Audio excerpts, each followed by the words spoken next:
The following program may contain coarse language, violence, nudity, mature subject matter, or scenes which may not be suitable for all viewers. Viewer discretion is advised. This is the X-Zone Broadcast Network, broadcasting worldwide on broadcast affiliates and satellite program providers, including CNN Broadcast Network, Sirius Satellite Network, Star Media, Good News Radio Network, Angel Broadcast Network, Wiki Broadcast Network, and WPBN TV. For more information on the X-Zone Broadcast Network, visit us at www.xzbn.net.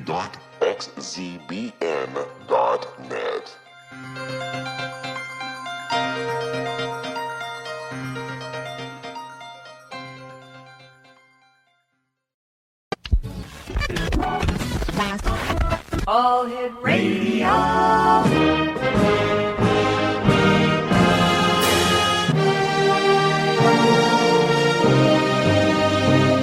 Welcome to the X-Zone, a place where fact is fiction and fiction is reality. Now, here's your host, Rob McConnell.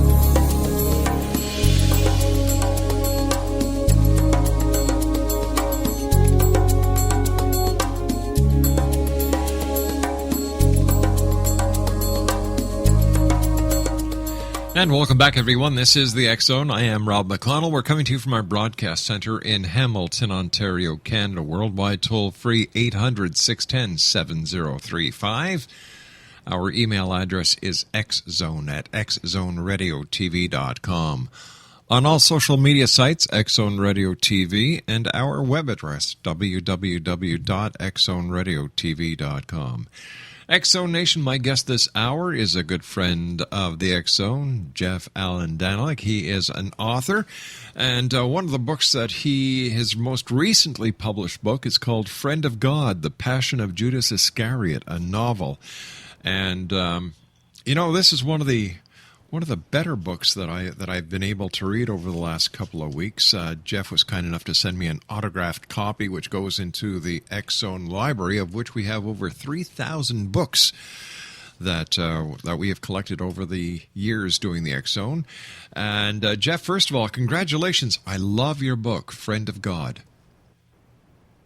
Well, thanks, Rob. I really am delighted that you took the time to actually read it and that you're enjoying it. Yeah. I mean, that's why I do this kind of stuff. Well, over the years, you and I have talked about many different things. We've talked about UFOs. We've talked about ghosts. We've talked about giant snakes. We've talked about cryptozoology. And what was your reason for changing your genre from the weird, the supernatural, the paranormal to a novel about Judas Iscariot?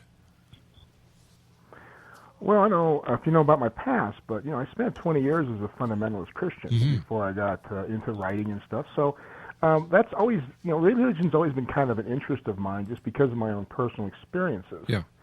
And so what I wanted to do, once I had established myself as a writer, and I just wanted to explore this a couple of questions I had left over from my years in the faith. And Judas has always been an interesting subject to me, and so this was an opportunity to do something with it. So that's how the book came out. I've read the Bible many times, and to me, the Bible is the biggest selling book on the paranormal ever, because there are so many paranormal events within the Bible. And I'm not saying this in a negative way. I'm saying that people who have had paranormal experiences, who are afraid to come forward because they think they'll get laughed at, they'll get ridiculed. They shouldn't feel that way, because when you look at the miracles and the different aspects of the Bible, man, it only reinforces the world of the paranormal. Yeah, in many ways, if you take these miracles literally, as literal historical events, they are pretty amazing. I think in the last few years, I've come to see a lot of this stuff as metaphors, yes. Parables within parables, as you will. And kind of, if you look at these miracles from that perspective, you start coming away with a different message, which I think is what was intended all along, that got lost in our insistence that everything be literal rather than metaphorical. when you look at the Old Testament, and where in Genesis is said, and God said, "Let us create man in our image, our likeness." Was this one of the very first evidences of artificial insemination or manipulation of DNA? When we look at the angels who used to descend, when we look at what happened at Mount Sinai, when we look at the burning bush, when we look at Ezekiel's dream, when we look at the devastation of Sodom and Gomorrah, was this the first nuclear blast that happened on this planet? You know, there are so many ways of looking at it. However, the message within the Bible, you look at the Ten Commandments, you live that life, and to me, the Ten Commandments are the Rosetta Stone for living in with humanity. Well, I have come to the conclusion that if you live in a society in which you believe there is a God, or you believe there are spirits, you believe that paranormal forces are interacting, then every event is seen through that lens. So if there's a disaster, if there's an earthquake, if there's some kind of a pestilence or something, it's always going to be seen in the context of God did this, God did that. And I think that's just the way people looked at things back then. I don't. Back then, I agree with you 100%, because don't forget, the events that were written about in the Bible that happened so many years ago, they had no concept of the world around them as we had. Like, they didn't have the internet where they could just Google up something that they saw or send a video somewhere for analysis. Jeff Danelek is my guest. We'll be back on the other side of this 2-minute commercial break. His website is www.ourcuriousworld.com. My name is Rob McConnell. We'll be back on the other side of this break. Don't go away.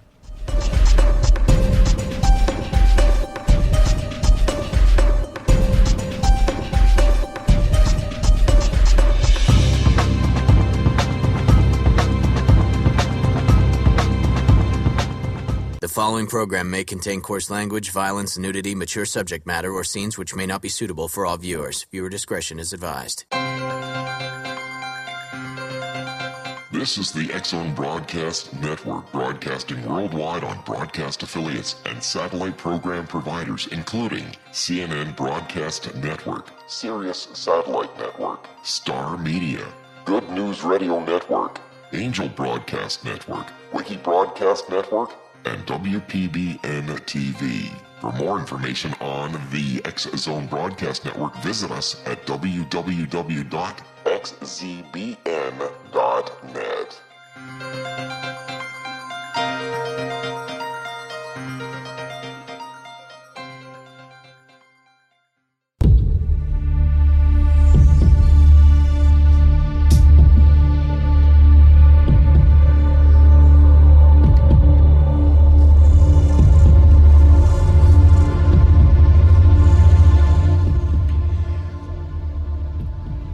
J. Allan Danelek is our special guest, www.ourcuriousworld.com. Jeff has a new book out. It's entitled Friend of God, The Passion of Judas Iscariot.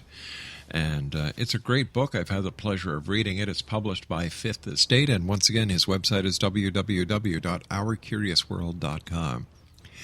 You see, Jeff, if I was to rewrite the Bible, I would have Noah's Ark first. Except Noah wouldn't be in an ark in water. He would be in a spacecraft called the Ark. And instead of having animals 2 by 2, he would have DNA of a male and a female of a species.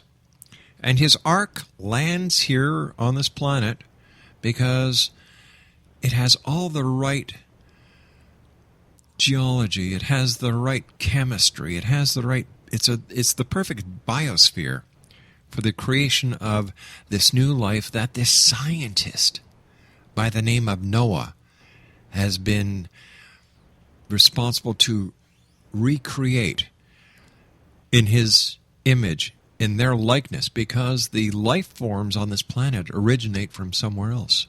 That's where I would start it. Well, good luck getting that past the King James Board of of scholars. Yeah, but you wouldn't have to. You wouldn't have to. You self-publish. Yeah, and then hope you don't get burned at the stake. That would So they burn you at the stake. correct. If they burn you at the stake, that means you're right, they're wrong. Yeah, well, I'm going to test that theory. No, you sound like you got a good basis for a good sci-fi novel, though. Actually, I've already got the script written. Well, yeah, just try it out. Yeah. One of the topics that you and I have discussed in the past that is always a favorite with listeners is Bigfoot. I don't know what the attraction to Bigfoot is. Maybe it's the Star Wars connection, with Chewbacca. Because up until Star Wars and Chewbacca, there was very little talked about Bigfoot. And I'm just wondering if it was the onset of Bigfoot with Chewbacca that brought forth the interest in the Bigfoot or Sasquatch folklore.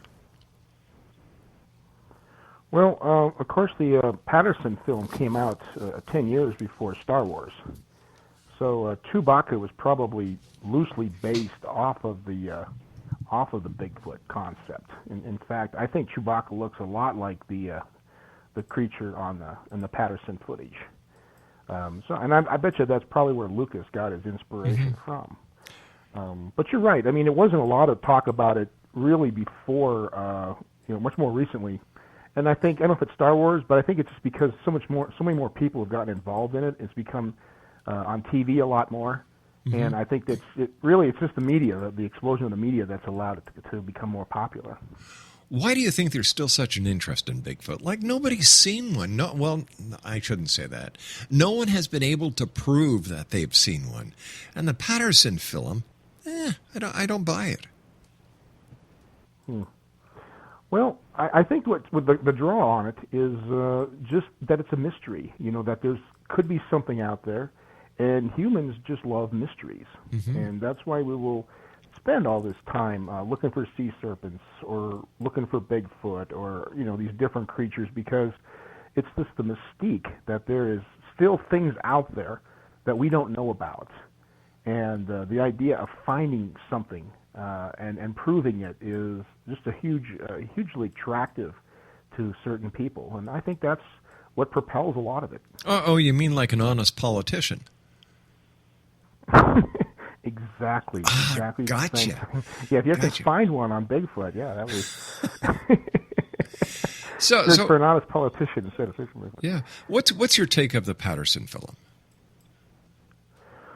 Well, I've looked at it a lot. I've looked at a lot of different studies on it, both pro and con. And I think I come down on the side of it probably being authentic. And the reason I say that is because modern special effects artists are having trouble replicating that creature using the modern special effects we have today, which are light years ahead of what we had back in 1967. True. And I figure if some guy can pull this off with no budget and come up with something that convincing in 1967, I mean, I would be astonished if Roger Patterson had those kinds of skills. That being said, the man, does have kind of a shady past, and you do have to sort of wonder. But on the other hand, maybe he just got lucky. We had a man on the show, I forget his name, and this is going to drive me crazy, who said he was the person inside the Bigfoot costume.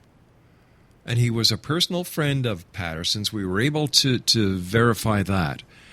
And the time that during the Bigfoot alleged sighting, he was with Patterson. I can't remember I think his first name was Bob for some reason. Craig, can you... I know who you're... Geez. Craig, can you try and find out who that was for me, please?